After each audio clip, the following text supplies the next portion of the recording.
नमस्कार दोस्तों, मेरा नाम है पार्थ सारथी और आप सबका स्वागत है इंडियन हॉरर नाइट में। आज की कहानी में आप देखेंगे प्रेम और बलिदान, कैसे प्रेम के लिए व्यक्ति बलिदान देने के लिए भी पीछे नहीं हटता। तो बिना किसी देरी के चलिए शुरू करते हैं आज की ये कहानी। चमेली और गेंदे के फूल की महक नम हवा में घुली हुई थी उस पुराने जर्जर मकान में। लेकिन यह कोई मधुर महक नहीं थी, उसमें एक अजीब मीठी सड़ी हुई गंध भी मिली हुई थी, जैसे किसी पुराने कब्र से उठती हो।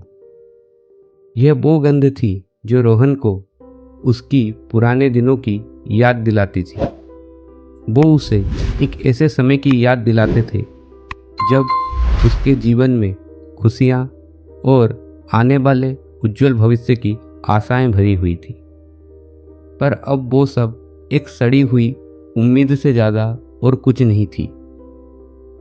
प्रिया, उसकी पत्नी, जो कभी अपने रंगों और कैनवास पे दुनिया को भर देती थी, अब बिस्तर पे पड़ी थी।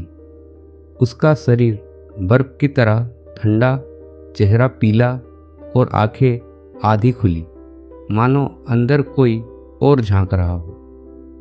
गांव के लोग फुसफुसा रहे थे कि बहुत सिर्फ बीमार नहीं बल्कि अंदर से खोखली हो चुकी है। कुछ तो कहते थे हवेली में रहने वाला एक पुराना जिन उसकी आत्मा चूस रही है। ये कहानी तब शुरू हुई जब पहली बार प्रिया की दादी उससे मिलने के लिए उसके घर आई। शादी के बाद ये पहली बार था जब प्रिया की दादी उसके घर आई थी। वो दिन प्रिया और रोहन की शादी की पहली सालगिरह की थी।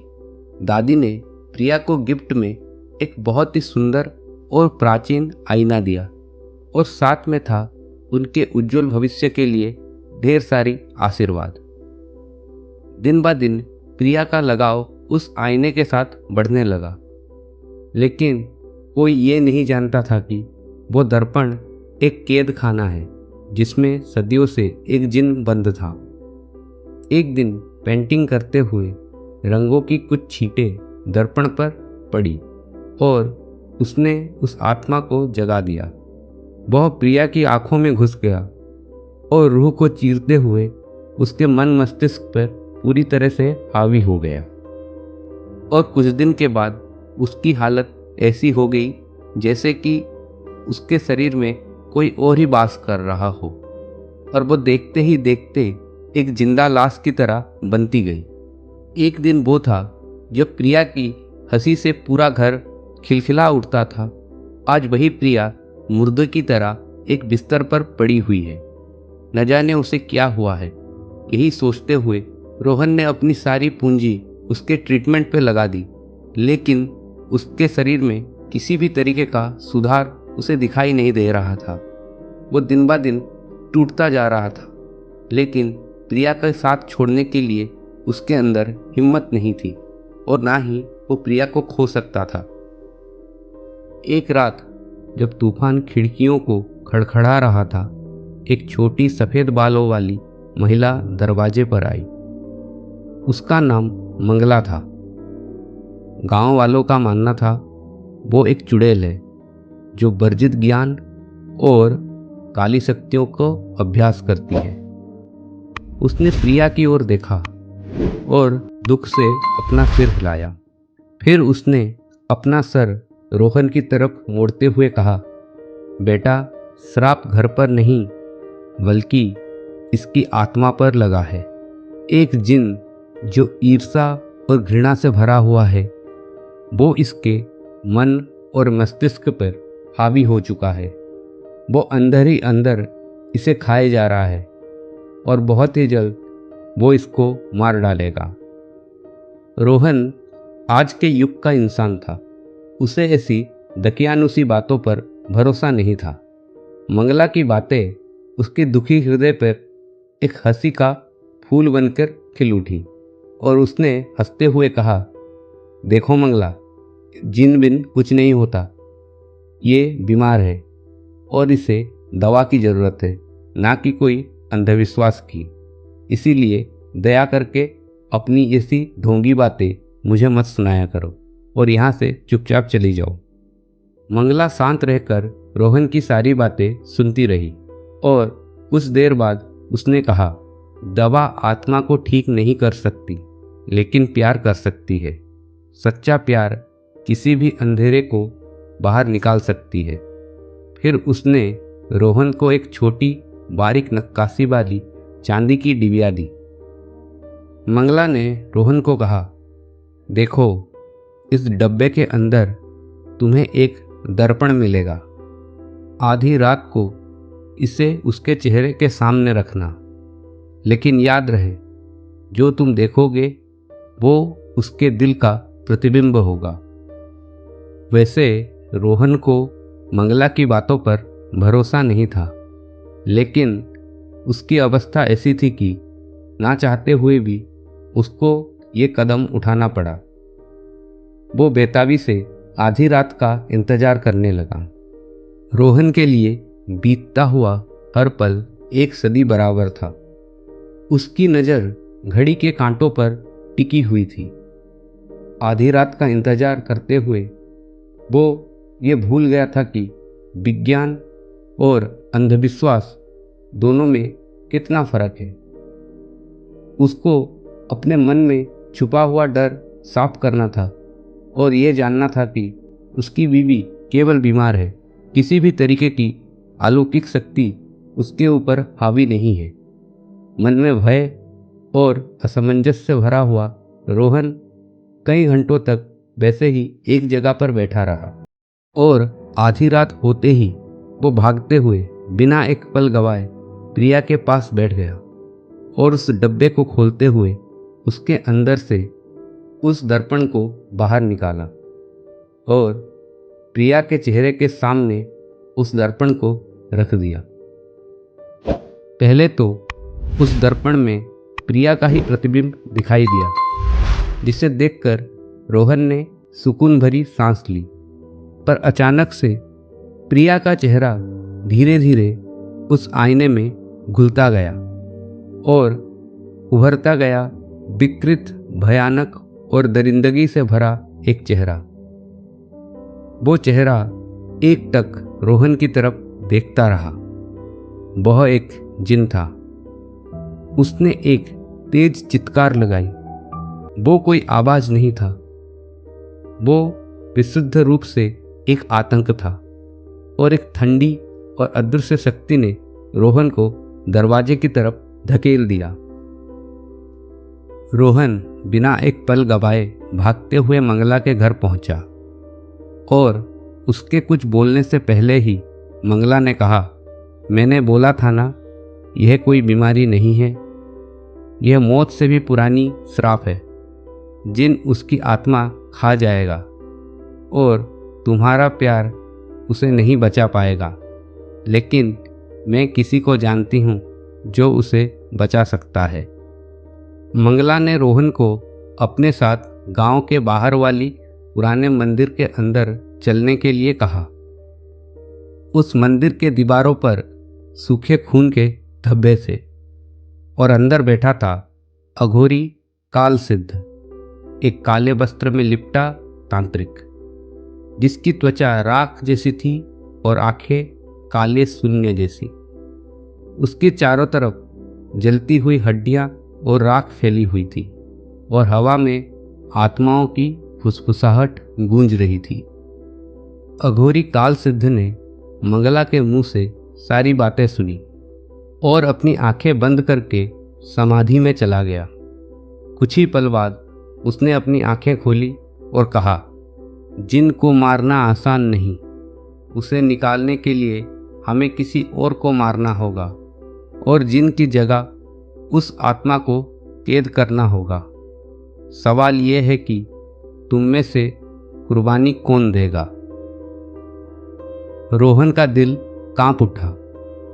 उसने कहा, नहीं, मैं प्रिया को नहीं खो सकता। अघोरी ने एक अनुष्ठान आयोजन करने के लिए कहा, जो कि आधी रात में कब्रिस्तान में होगा। और जिसके लिए काले मोमबत्ती और एक दर्पण की जरूरत रहेगी।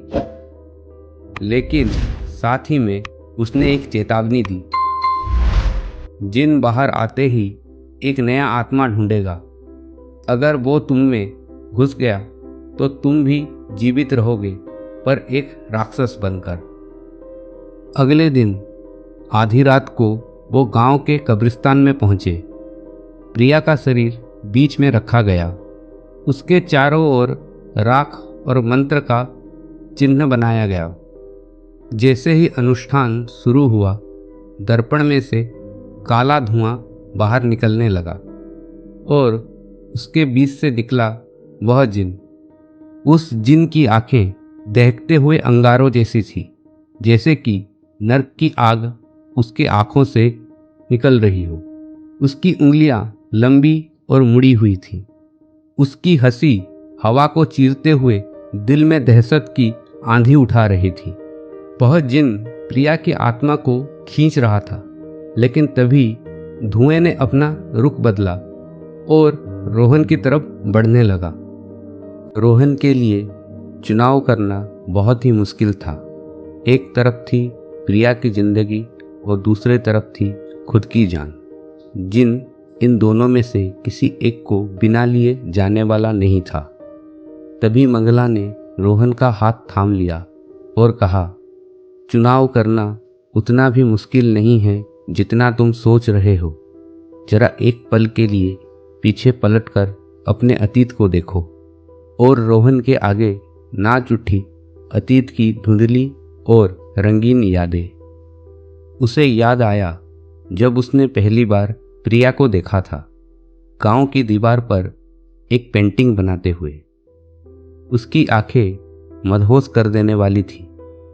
उसे याद आया कैसे आम के पेड़ के नीचे उसने पहली बार प्रिया को चूमा था। पके फल और उससे भी ज़्यादा मीठा उसके होठों का स्वाद। वो वादे जो उन्होंने एक दूसरे की हिफाजत के लिए किया था। अब रोहन सारे दुविधाओं से आज़ाद हो चुका था। उसे वही प्रिया चाहिए थी जिससे वो प्यार करता था। वो असली प्रिया, जिसकी आंखों में जीवन भरा हुआ था, जिसके खुले बिखरे बालों में पेंट और कलर के कुछ छींटे हमेशा रहते थे, और वो मुस्कुराता चेहरा जिसे देखकर वो दुनिया की सारे गम भूल जाता था। रोहन ने बिना एक पल गवाए और बिना हिचके अपना हाथ उस दर्पण पर रख दिया। उसने प्रिया के बदले अपनी आत्मा का सौदा उस जिन से कर लिया, और देखते ही देखते रोहन उस दर्पण के अंदर खींचता चला गया। और कुछ देर के बाद सिर्फ सुनाई दी रोहन की चीखें उस दर्पण के अंदर से। प्रिया ने एक गहरी और लंबी सांस ली और उसका शरीर कुछ ही देर में सामान्य हो गया। उसकी सांसें एकदम सामान्य थी, शरीर का रंग एकदम सामान्य। लेकिन जब उसने दर्पण की तरफ देखा तो उसे जिन की जगह रोहन खड़ा मिला। उसकी आंखें एकदम काली थी, जैसे शून्य हो चुकी हो। अघोरी काल सिद्ध अपने आसन से उठा और उस दर्पण को एक चांदी के बक्से में डालकर वहां से चला गया। प्रिया को कुछ समझ नहीं आ रहा था। उसकी निगाहें हर तरफ बस रोहन को ढूंढ रही थी। तभी मंगला उसके पास आई और उसके कंधे पर हाथ रख के कहा, प्यार मौत से भी ज़्यादा ताकतवर होती है, लेकिन कभी कभी प्यार की किस्मत मौत से भी ज़्यादा भयानक होती है। अचानक से आसमान के सारे बादल छट गए। चंद्रमा फिर से वैसा ही उज्जवल और सुंदर दिख रहा था। कब्रिस्तान का वातावरण चमेली और गेंदे के फूल से महक रही थी, लेकिन इस बार उसमें कोई ताजगी नहीं थी, बल्कि एक ठंडी विदाई की गंध थी। दोस्तों, ये थी आज की कहानी। आई होप आपको ये कहानी अच्छी लगी होगी। अगर आपको हमारा काम अच्छा लग रहा हो तो please like, share and subscribe करें। दोस्तों, अगर आपके पास किसी तरीके की सच्ची कहानी या आप बीती है तो आप लोग वो कहानी हमारे साथ शेयर कर सकते हैं। नीचे दिए गए इंस्टाग्राम आईडी में आप वो कहानी हमें डीएम कीजिए और हम जल्द ही आपकी कहानी भी हमारे चैनल पर प्रस्तुत करेंगे। आई होप एक नई कहानी के साथ हम फिर से मिलेंगे। तब तक के लिए धन्यवाद और नमस्कार।